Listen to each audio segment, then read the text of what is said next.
Subscribe and press the bell icon to never miss an update from Firstpost.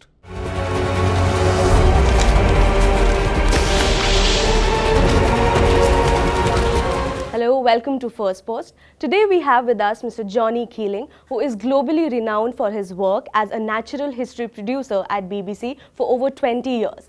Thank you for being with us, Mr. Keeling. Let's start with the basics, right? Now, when you're filming wildlife and when filming nature, it's a painstaking process, requires a lot of patience, physical labor.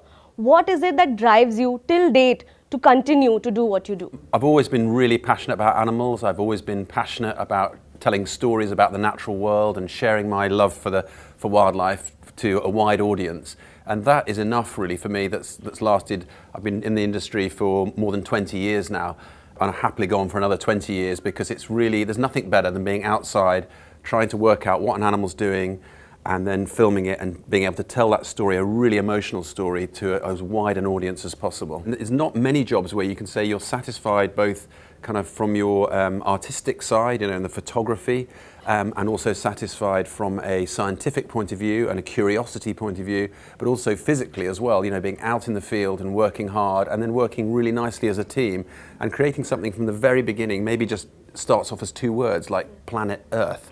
And then all of a sudden you've spent 4 years working on something and put your heart and soul into it, and you have hopefully a really nice product at the end of that satisfies an audience of hundreds of millions, and that's very kind of enjoyable. Yeah. And globally, the audience spans globally. Yeah, that's what's really lovely about it, is that we're now seeing global audiences, we're seeing young audiences.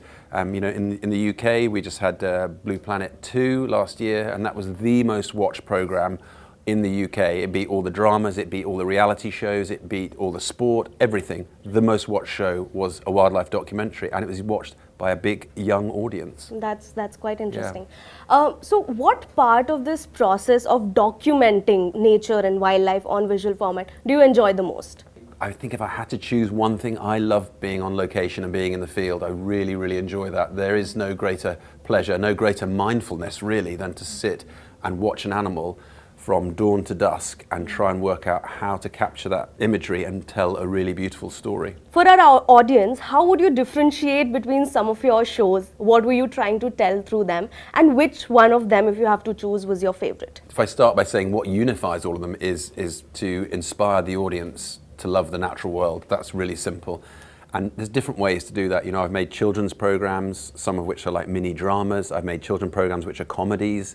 I've made VR content and 360 and digital content, but then done big sort of ambitious global series like Planet Earth. And they're all interesting in different ways. They all provide a different kind of creative challenge.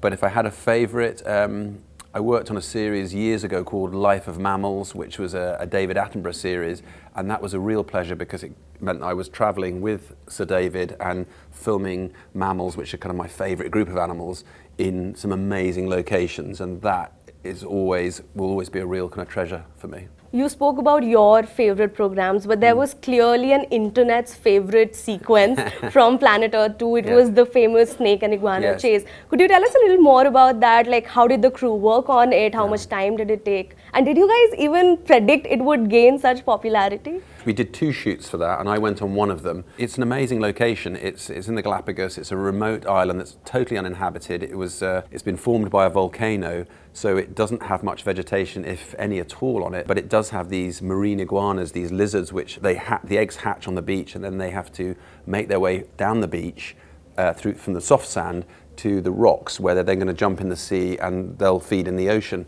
But it's a massive challenge for them because waiting for them are these snakes who haven't fed for months, and they're called racer snakes. They're very fast, and the poor little lizards, the first thing they see when they come out is maybe 30 or 40 snakes chasing them. So it's a real challenge, and for us as the crew, it was interesting to watch, fascinating to watch. It's heartbreaking too, and they're very sweet little lizards. But we didn't know at the time, we thought it was quite a good sequence, but we didn't know there would be such a reaction. Yeah. I think that's the same all the time, that you try to do your best, but you're constantly thinking, is it good enough? Is it okay?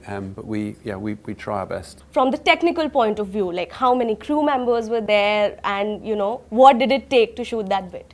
Okay, so there were 2 filming trips, and on each of those we had 2 camera operators. It's usually someone with a long lens, sort of getting tight shots, and someone with a Movi or a stabilized camera, which is on a rig where means you can move it around and it stays rock steady, and you can be right next to an animal, and you can just sort of track along by the side of it.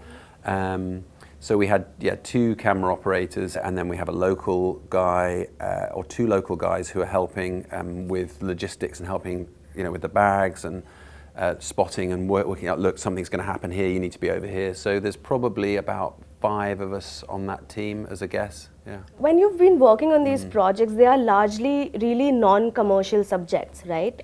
When you're filming them, telling their stories, what narrative do you have in mind? What part of their story do you focus on telling? The stories we want to tell, it's like if you're watching a drama, you'd have a hero and a villain, and you'd have a challenge maybe. I mean, if you're watching any kind of big movie, they'll have all of those elements to it, and there's twists and turns and surprises.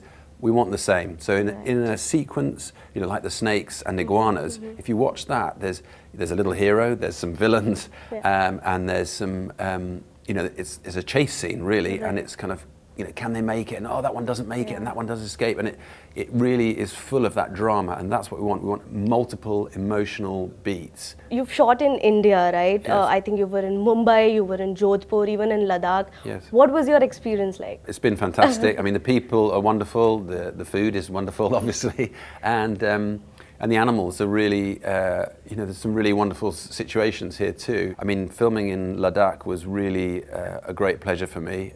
It's such a beautiful part of your country. And in Jodhpur, people were super friendly and helpful to us. We had to go through their houses with their permission early in the morning to get on the rooftops and film monkeys jumping around. And then the monkeys would move, and we'd quickly run through the streets, go to another house, get permission, go on the roof. So it's an exciting place to film. Any upcoming projects that we need to be thrilled about? There are lots of upcoming projects on Sony BBC Earth. We have Dynasties, which is coming, I believe, next year. Okay. It's just airing in the UK at the moment. The very first episode went out a few days ago. It's brilliant. It's 5 episodes, and each episode is about an animal family. So there's one about chimpanzees, there's one about tigers, one about lions, one about wild dogs, and one about penguins. And it's all the sort of the things that happen in family life, the kind of the animals that do well, the animals that suffer, the sort of what it takes for that animal to kind of survive. And it's a bit like Game of Thrones really for animals, as a kind of description. One of the episodes is all about a tiger family, and that was shot here in India, and it's a fantastic story about mother and cubs and how they struggle to survive, and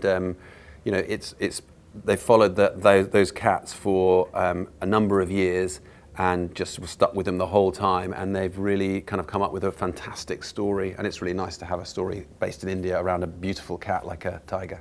People's reaction to climate change or wildlife or issues like pollution, how would you look at that? Like in India itself recently, we've struggled with wildlife laws and pollution norms. So how do you look at people reacting to climate and climate change?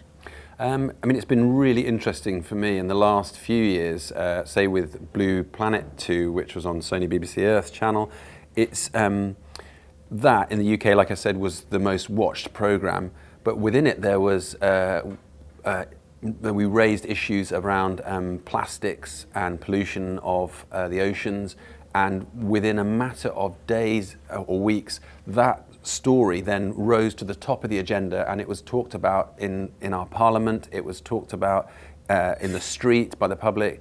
It was talked about in commercial organisations and shops, and there's been a really big change. And in the UK, we call it I didn't call it this. I think actually our Prime Minister did, was to call it the Blue Planet effect, which is the impact it's had on changing people's behaviour around plastics. So the programmes that we make, I think, are now starting to have a real impact, which is really good. Thank you for being with us, Mr. Keeling. Hope to see many more such exciting projects from you and your team. Thank you.